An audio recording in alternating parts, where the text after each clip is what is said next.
শুধুমাত্র একটা চকলেটের বক্স ব্যবহার করে কিভাবে এত সুন্দর একটি ব্যাগ বানিয়েছি সেটা দেখাবো আজকের ভিডিওতে। এটার জন্য আমাদের প্রথমে লাগবে একটা চকলেটের বক্স। তোমরা যে কোনো শেপের চকলেটের বক্স ব্যবহার করতে পারো। বক্সটাকে র্যাপ করার জন্য আমি নিয়ে নিয়েছি এরকম গর্জিয়াস একটি কাপড়, যেহেতু আমার ব্যাগটাকে আমি একটু চাচ্ছিলাম একটা গর্জিয়াস লুক দিতে।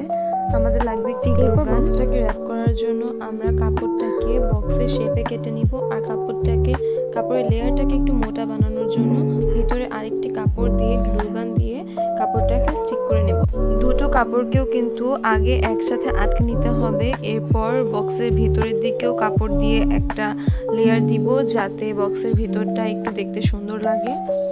কাপড় লাগানোর পর বক্সটা দেখতে কিছুটা এরকম লাগবে। বক্স দুইটাকে আটকানোর জন্য আমাদের লাগবে একটা ওয়্যার, আর দুইটা বক্সকে একসাথে অ্যাসেম্বল করার জন্য আমাদের একটা মোটা কাপড়কে এরকম শেপে কেটে নিতে হবে।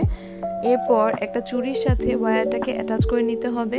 হ্যান্ডেলটাকে আরেকটু সুন্দর বানানোর জন্য আমি কিছু বিট অ্যাটাচ করেছি। এরপর বক্সের উপরের দিকে হোল ক্রিয়েট করে ওয়্যারগুলোকে সুন্দরভাবে ফিক্স করে নিতে হবে।